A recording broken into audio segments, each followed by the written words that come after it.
Hey everybody, it's Jason Blaha here, and I had a subscriber ask me a question in the Q&As a couple weeks back that got me thinking about this, and I realized we need to have a discussion about strength standards as far as body weight exercises go, not because they're the most important exercises per se, but because if we're going to talk about strength and fitness at the same time, which is the direction I really want to push this channel and my message to go to all of you, then that could be a beneficial tool to do so. So let me put on my +5 hat of weaponsmithing, work on skilling up my crafting a little bit, and let's talk about this.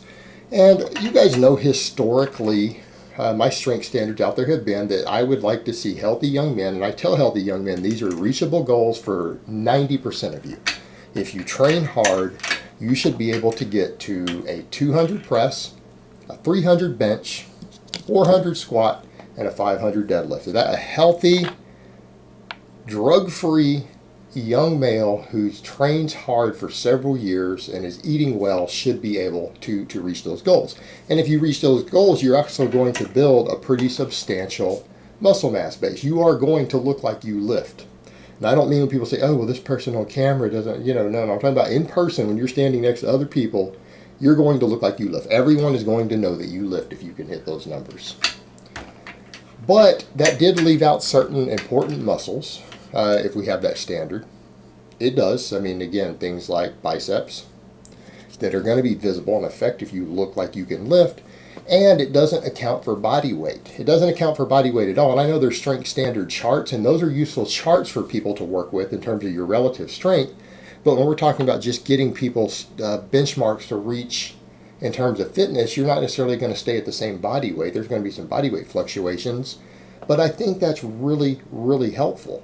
And what I would like to see, and I think I'll add to that standard moving forward on this channel, if we're going to really discuss about strength and health, right? Because we want to be strong and healthy, not just strong, right? I don't need to, like for me, I mean, yeah, I've got my squat and all that way up earlier this year with squatting 485 6 days a week, but at an unhealthy body fat, particularly for my age.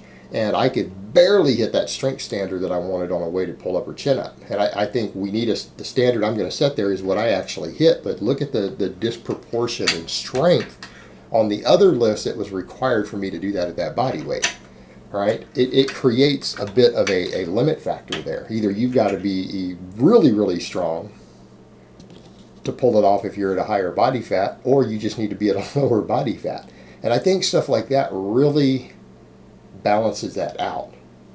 So that gives us a strength standard for 5 lifts, and that 5th one, because we count that as mandatory, no, you need to be able to hit this. This is a goal you should be reaching towards, will force people to eventually limit their body fat. It will force them to limit themselves to healthier body weights. And that is, again, to throw in a 100-pound weighted pull-up or weighted chin-up. All right? Weighted chin-ups, weighted pull-ups, either one, 100 pounds. And when I say 100 pounds, I mean being able to pull from a dead hang with 100 pounds of plates hanging off of a belt for you to do a pull-up or a chin-up. Now, if we throw that in, now we really have a baseline that takes into account body fat and all of that. And a lot of people say that's arbitrary, because what about people with different frames and heights? Well, what you usually find is that you need more muscle to lift those weights. It takes a fair amount of muscle mass to hit those numbers. And I'm saying there can be some variation there. I'm not saying that those exact numbers to the exact pound are what you need to hit to reach a significant muscle mass or to look like you lift. But if you can reach all 5 of those, and I think all 5 of those are obtainable for people with average genetics, on a good, solid, well-written basic strength program, right? You don't need to be specialized in powerlifting or any of that.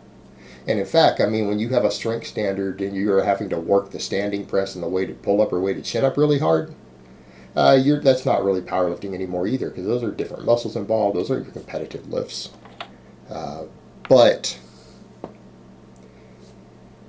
it'll give you a really well-rounded base. Like if you can reach those numbers, you are going to look like you lift at any height with any frame size. You're going to look better than other people. Some people will, depending upon their genetics and structure and everything else. And obviously, if you get stronger, you will be able to add more muscle mass and do other stuff. But I think it gives a really, really good baseline to say these are numbers, baseline numbers, that all healthy young men who train should be striving for, because it will get most of you to your goals. It will make it, it'll carry over to sports. It'll give you plenty of muscle mass. It will limit body fat to some extent. It will reasonably proportionally develop your entire body, because if you don't have a reasonably proportioned body, you're not going to be able to hit all those lifts, or you're going to have some that are way better than others, right? You're going to have some of those lifts that are going to be tremendously better than others. And again, you start talking about those show muscles that a lot of guys worry about. By adding those other two lifts, by having the press and weighted pull-up in there, a lot of the muscles that say power lifters may not have the best development of, and people say they don't look good because of that. Well, those muscles are being hit as primary movers for that. Again, you got to look at what we've discussed in the past of the guys from the other eras, like that golden era in the whole bodybuilding world, who had that aesthetic look. They focused really heavy. Those were two of the main lifts that they used to get that look. Were things like pull-ups and standing barbell presses, the overhead press, right? That was tremendous in reaching their goals, because you end up getting a lot more upper chest, bicep, entire shoulder girdle, delt development, all that stuff. Not just chest, quad, things like that. And they tend to work the long head of the tricep a little more, so you don't develop just the heads that the bench press tends to develop the most. It goes a long way to balancing someone out. And as we know, size does equal strength when drugs don't come into the mix. Size equals strength relative to your frame size, right? A shorter person doesn't need as much muscle to lift the same amount of weight, but the taller person is going to end up having more muscle and probably be stronger than them in the long term. So I think these strength standards are really good. I think it's spot on for limiting body weight. By throwing that in there, we now have a strength standard that means that you can't get too fat, or it's going to become more difficult to reach the entire strength standard. So we could say, no, people need to reach these strength standards, but by adding that fifth one in, it does largely take out your ability to just get really fat to hit those numbers, because it is much, much, much easier to hit those numbers if you just bulk up to 25% body fat real fast and train really heavy. You'll get to those numbers much faster, but that may not be healthy, right? That may not be part of being healthy and fit. So I think there's our numbers that we need to aim for, right? We need a 200 standing press, a 300 bench, a 400 squat, 500 deadlift, and 100 pounds, added 100 pounds on a dead hang pull-up, weighted pull-up. And you can count, chin-up can count as a pull-up. Either one, I don't care. Well, I'm going to call it a pull-up.